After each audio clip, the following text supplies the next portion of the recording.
messieurs, bonjour, c'est parti pour une nouvelle semaine d'actualité juridique concoctée par la rédaction du groupe Revue Fiduciaire. À la une de ce lundi 18 février, allègement d'impôts en ZRR, rémunération du gérant associé de URL et démission sous la menace.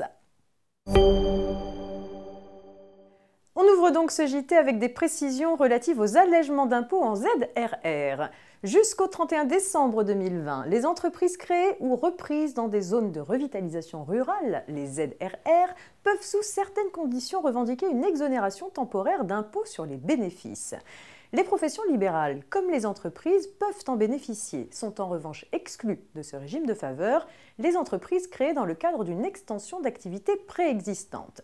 Il en est ainsi d'un praticien salarié d'un hôpital public qui exerce par ailleurs une activité libérale dans le cadre d'un contrat conclu avec cet établissement. Il ne peut pas prétendre à cette exonération du fait de sa situation de dépendance à l'égard de cet hôpital et de l'existence d'un lien de subordination qui influe sur les modalités d'exercice de son activité libérale. Cette solution est susceptible d'être transposée à d'autres régimes d'exonération, tels celui des entreprises nouvelles dont les conditions d'application sont identiques à celles du régime des ZRR. On s'intéresse à présent à la rémunération du gérant associé de URL avec cette affaire. Pour rappel, la rémunération d'un gérant de SARL est fixée par les statuts ou par décision des associés. Si cette condition est respectée, peu importe que la rémunération ait déjà été versée. Illustration dans cette affaire récente concernant une EURL.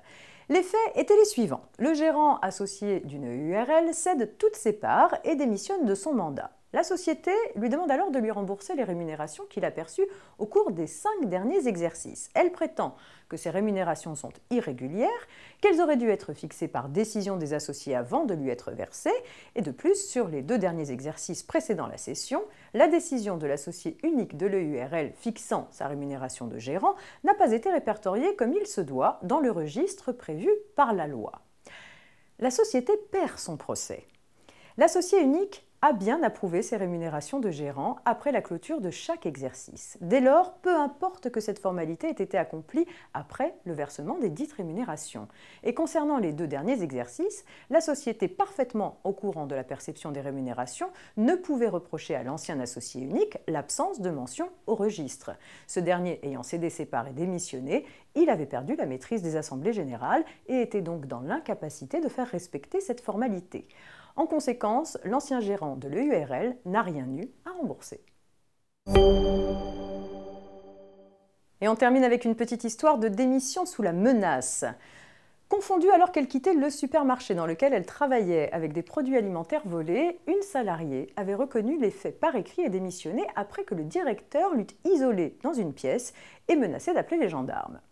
La salariée s'était rétractée quelques jours plus tard pour faire valoir qu'elle avait démissionné sous la menace et que la rupture s'analysait en un licenciement sans cause réelle et sérieuse. La Cour d'appel a rejeté cette demande, mais la Cour de cassation n'a pas été de cet avis. À ses yeux, les conditions dans lesquelles la salariée avait rédigé sa démission et le fait qu'elle se soit rétractée quelques jours après caractérisaient l'absence de volonté claire et non équivoque de démissionner. C'est la fin de cette édition. Très bon début de semaine et on se retrouve demain.